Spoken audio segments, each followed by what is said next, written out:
Hello, welcome to the Wednesday, April 10th, 2019 edition of the SANS Internet Storm Center's Stormcast. My name is Johannes Ulrich and today I'm recording from Jacksonville, Florida.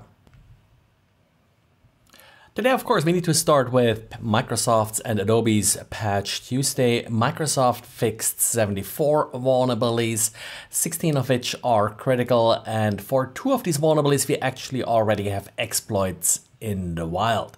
Adobe comes with about another 30 vulnerabilities, so we have a bit more than 100 vulnerabilities fixed today. Now, the 2 exploits that have been seen in the wild, or the 2 vulnerabilities for which we have seen these exploits, are both privilege escalation vulnerabilities in Win32k, very classic component, these kernel drivers for privilege escalation vulnerabilities. Another interesting vulnerability that Renato points out is remote code execution vulnerability in GDI+. This one affects in particular the EMF, the enhanced metafile parser. So an image that uses a corrupt EMF file could potentially be used to execute arbitrary code. Other than that, really not all that remarkable this Patch Tuesday. Lots of browser components, of course, that are being fixed again. Also, yet another 5 vulnerabilities in the Jet database engine. Just as a reminder, this is sort of part of Office. So again, Office, browser, JavaScript, these are the components that are responsible for the bulk of the vulnerabilities as usual. Another important thing that I have mentioned before is that Microsoft is changing all of its update to SHA-2. So this means that your system has to support SHA-2 in order to receive updates after July.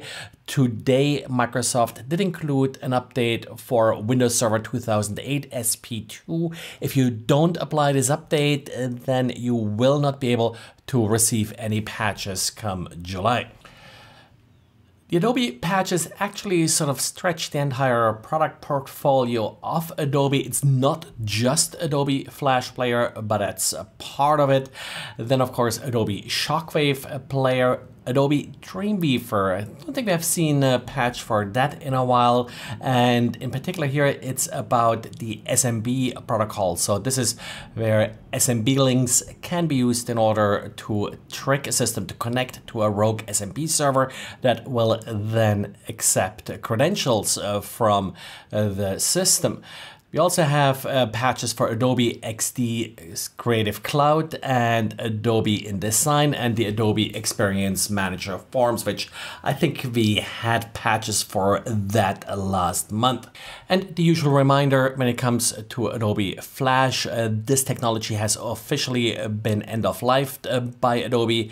I believe the last updates are scheduled for sometime early next year. So really time to reconsider uninstalling this if you haven't done so already.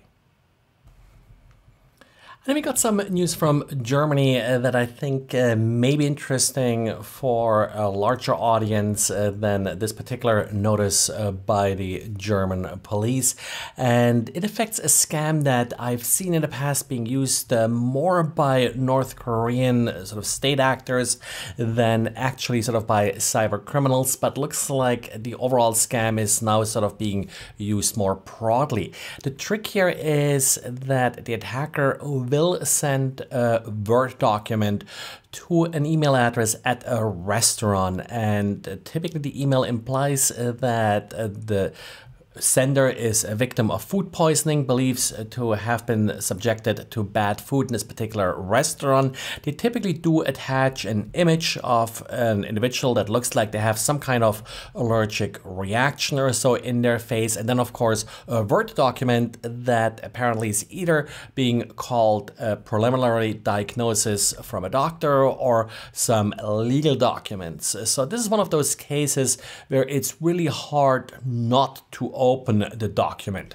Now, like I said in the past, this was more used sort of in targeted attacks, usually then to infect systems within the particular hospitality company with malware to steal credit card numbers. These new emails now appear to be more widespread and also hit smaller restaurants. In the past, they more went after large chains versus small companies. And we got two additional vulnerabilities that I don't want to get lost in all the Patch Tuesday hoopla. The first one is a vulnerability in Apache Access. Now, Access and Access 2 is typically used for processing SOAP requests. And you may say, well, nobody is using SOAP anymore. That's exactly the problem here. You think you're not using SOAP, but in a large enterprise, I'm sure you're using it somewhere, and you may be using Access to process it. The fact you don't know about it means that you probably won't patch it. This is a server-side request forging vulnerability, so you can trick the Access server to actually send HTTP requests, and because of course we are dealing here with HTTP APIs, that can then easily be leveraged to attack additional APIs on the same system. The second issue is a little bit simpler. It's in Golang. That's Google's language, also sometimes just called Go. And the problem here is a DLL injection vulnerability. So if Go is launched from a directory where you do have this particular malicious DLL located, then again, it could be used to execute arbitrary code.